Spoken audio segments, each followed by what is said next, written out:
Let's get into another one of these cell stories, y'all. Thank you for subscribing, subscribe, leave a comment, question. I'm gonna try to get back to y'all. Blessings to everybody. We're gonna get right into it. Um, Let me start off by saying I don't say these stories to glorify prison in any way. I say these stories to try to keep people out of prison, whether you're black, brown, white, whatever the case may be. Race don't matter. Prison is only for child molesters and rapists, as far as I'm concerned. Um, but if it helps keep somebody out because they realize how grimy it gets in there, how gully it gets active real quick. Um, then I'm happy. You know what I mean? I don't want nobody in there. It's not for anybody. It's for the birds. Any real person who did a stretch and lockup will tell you that's for the birds. Um, we're gonna start this one back off. It's 97, 98. Got caught up in Boston, Massachusetts, Suffolk County House of Corrections. South Bay is called 20 Braston Street. I'm in my early 20s. This is when phones and TV rooms were separated by race. Latinos had 3 to 4 TV rooms. Blacks had 2 to 3. Whites had 1. Phones were separated same way, right? When they call for gym, we also have free weights at this time, but due to stories like this and many others in many other camps, they took away from the free weights. Convicts were getting bigger than the COs. This is a county jail, mind you, at the same time. So we all run. When they say gym time, anybody who been locked up, no, everybody's sprinting to the gym. You out, you ghost. A lot of the OGs who are big, they're not sprinting to the gym. Sometimes they will, depends. But they're gonna send the youngins over there. They run to the gym. The Latinos, we got a flat and an incline bench. The blacks got they tried to get a flat and an incline as well. Homeboy that put his ID down on the flat bench sat on the incline because you got an ID. We had IDs back then. He's sitting down. A couple OGs went to the gym. White dude comes and swipes the ID off the flat bench. After homeboy grabs his plates, he's bringing them back. He's like, "Yo, homeboy, we like, yo, OG, we got the bench." White dude wasn't having it. He was like, "Yeah, not tonight." And he was a big dude. You know what I'm saying? He was a fairly big dude. But like I've told you and you've heard in my stories, how big you are in prison does not matter. You know, it does not. It means nothing, right? Especially if you catch the wrong person on the wrong day. So mind you, he does what he does. He wipes the ID off of the bench. So black dude, they're going back at it with words like, "Yo, you gonna give me this bench? This is my woo woo." And homeboy wasn't having it. You know what I mean? He was like, "Yeah, this is what it is." Dudes is talking to the black dude like, "Yo, you gonna take that short?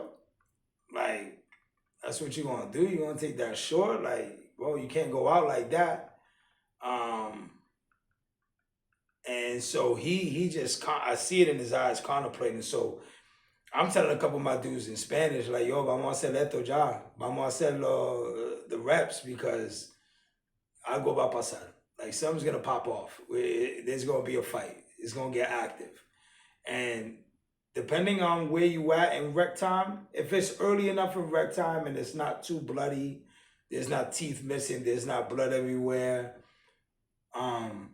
they'll let you finish your rec. But if there's blood everywhere, teeth missing, rec is over, everybody back to the unit, everybody's like, damn, that just is corny. You know what I mean? So Um, I knew it was gonna get active. I just didn't know it was gonna get the way it got, and it got like that quick. Um, they going back and forth with the words. They saying what they saying. Homeboy, the young brother grabs. He has his dumbbells. The white dude sitting on the bench waiting for his other 3 or 4 homies to come, and he's sitting on the end like, I'm not moving. You want me to move? You can move me, or we could go fight over it. Now, mind you, he had a size difference on this young brother. You know what I mean? But the young brother was still big. Like, he was just chiseled up, cut up. So homeboy had a 20-pound dumbbell in his hand, and dude was sitting there. I never seen nothing like this in my life. Like, never in my life have I seen anything like this. He swung the dumbbell sideways. Boop, caught him right here. When I tell you that homeboy's skin, like right here, and I don't know if it was scar, I don't even know because it happened so quick. It just went forward. Like, it went forward. And he had like a big forehead, like his shit was out there, you know. But he was out. Like, obviously he's out. He just got hit with a 20-pound dumbbell at full swing. Once he knocked him out, he got on top of him and still hit dude. CO hit the man down button, and there was a big CO. His name is Big Will. If he ever happens to see this, shout out to Big Will. He was probably one of the coolest COs. Would sit down with you. He played dominoes with you. He was a real one, you know. He was from the hood. You'd see him in the hood, like you see him in the streets, you know what I mean? And he treated everybody cool, unless you disrespected and was real like an asshole. Then he give you that problem. But really, he knew what it was. Like, you pass him through, everybody gets caught up. You're gonna see all types of people in prison. You're gonna meet all types of people in prison. You're gonna meet fathers, uncles, sons, people that are there for DUIs, whatever, yada yada. But let's get back to this story, right? So he cracks him. Head cracked forward. He fell on the ground. Dude get on top. Boop, boop, boop. Couple white dudes come in. They start grab him up. Couple black dudes come in. It's a little bit of a melee. Big Will they don't call him Big Will because he's small. They call him Big Will because he's a big motherfucker. He's like, God, he gotta be like 6'4", 6'5". Motherfucker like Shaq. He look like Shaq. Keep it like that. Not as big, not as big as Shaq, but tall, height-wise. Just big, you know what I mean? So he grabbing mofos. Yo, break it up, break it up. COs run because the booth is right at the bottom of the stairs where the gym is at. Because they know sometimes it gets active, and you got a lot of dudes in the gym that sometimes when it goes, it goes. 3-on-3, 5-on-5, 10-on-10. All right. Homeboy got cracked. He's on the ground in handcuffs. The other dude's leaking. When I tell you leaking, I'm like, I'm thinking he's dead. I'm like, yo, this dude just caught a body over a fucking weight bench. He just caught a smack. He about to go do life up the way over a weight bench. All right, cool, right? Everybody gets taken out. Nurses come. At that time, I was part of the dudes that would clean up. Me, another Latino named Chino. We be the dudes to clean up whatever messes. We're like, we clean the unit, sweep, mop, just to get a little bit of extra outside of the cell time. They take homeboy out of there in an ambulance. They had an ambulance from the street in the outside world, so they took him to a real hospital. He didn't go to the infirmary. They took him to, I believe it was Boston Medical Center, which is like right across the street. If you know, you know. So we in the gym, we're like, damn, that shit popped off crazy. Like, we talking, you know what I mean? Whatever, whoop-de-whoop, right? As we go to mop up the blood was like, I don't know, it like slime. It was like, and I've seen this multiple times in prison throughout my sentences, that when dudes get touched or get hit or get doinked or whatever the case may be, the blood gets coagulated. That's what it is. It gets coagulated. It was like the mop wouldn't even pick it up. That we were just taking a piece of cardboard and putting it in the dustpan and dumping it in the mop bucket. Then taking that mop bucket and dumping it into like a biohazard bag, right? So it's messed up. They took away the weights from us for probably about a week. We still got gym, we still got rec, we wasn't locked down, no crazy amount of time. But it's still, it sucks because the gym was our way to release stress, right? I say that to say this. Life is short. It's best not to spend that time locked up, right? There's much better things to do with your life than time in prison. I've seen multiple people get stabbed to the point where, like, they'll break it off. That's one of the things. When they stab you with the plastic shanks, they'll try to break it off in you. And they make it so it has a hole in the middle so you'll keep leaking. In the hopes that they hit an artery. Back at this time, right after that had happened, there was going to be a retaliation. So they kind of knew it, right? Back then, they were selling baby oil in canteen. They were selling grease, no diddy. They were selling, a lot of different stuff in canteen.